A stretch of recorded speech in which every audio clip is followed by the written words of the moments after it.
In the great village of Odambo, nestled between rolling hills and dense forests, life was peaceful. The people farmed their lands, children played in the fields, and the elders told stories under the great Iroko tree.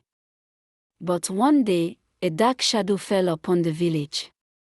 Children began disappearing without a trace. At first, the villagers thought it was the work of wild animals, but there were no tracks, no signs of struggle. The mothers wailed, fathers sharpened their spears, but the thief remained unseen. Weeks turned to months, and fear gripped the land. No one knew who or what was stealing their children.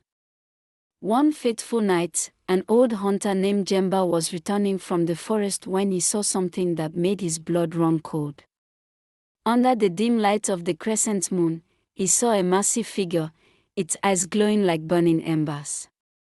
The creature stood twice the height of any man, its skin dark as the night, and its hands large enough to crush a goat in one squeeze. Over its shoulder, it carried a sack wriggling with terrified whispers, "Children." Jemba gasped and stumbled backward, his heart pounding like a village drum. The next morning, Jemba rushed to the palace and fell at the feet of King Umochoko.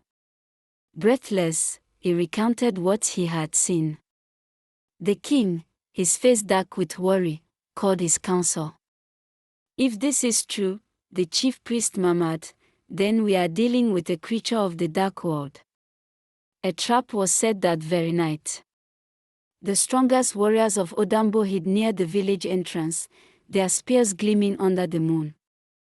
The plan was simple: lure the giant out and capture it. But when the beast arrived, it moved with unnatural speed. With a swipe of its mighty hand, it sent 3 warriors crashing against the trees. The others threw their spears, but the giant merely roared and vanished into the forest, leaving behind the scent of death and despair. Days passed, and the villagers were consumed by fear. What did the giant want with their children? Were they being eaten? Sacrificed? Or worse? Desperate for answers, the king called upon the wisest elders. "We must find where this demon hides," he declared. "We must learn its secrets and end its reign of terror." A group of 5 brave men, skilled in tracking and hunting, were chosen. They followed the deep footprints into the heart of the forbidden forest, where no man dared go. The trail led them to a vast cave, hidden beneath the roots of an ancient tree. They watched from the shadows, their breaths held as the giant entered. What they saw inside chilled their souls. The cave was filled with children, shackled and huddled together, their eyes hollow with fear. And there, seated on a high rock, was the giant, but he was not alone. Before him stood a man wrapped in red robes, his face lined with greed. He was Chief Okorum of the neighboring village of Banzoko.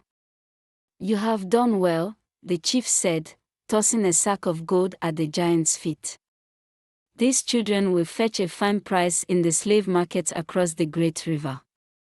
Bring more, and your reward will grow."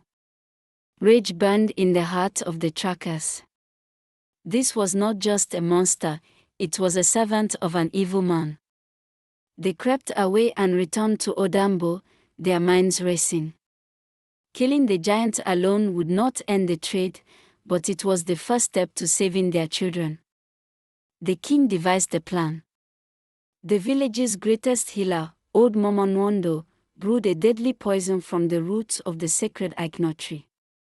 The warriors then dipped their spears into the mixture, making them as deadly as the fangs of a viper. That night, they returned to the cave.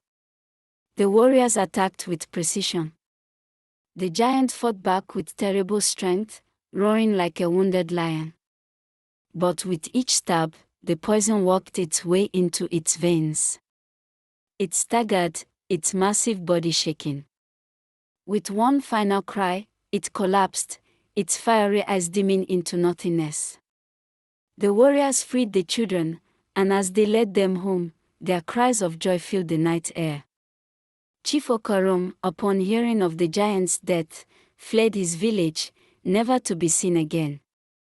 From that day forward, Odambo remained safe, and the tale of the midnight thief was passed down through generations. The children who had been taken grew into strong men and women, their scars a reminder of the evil that once lurked in the land. And under the Iroko tree, elders would tell the tale of how a village defeated not just a monster, but the greed of men.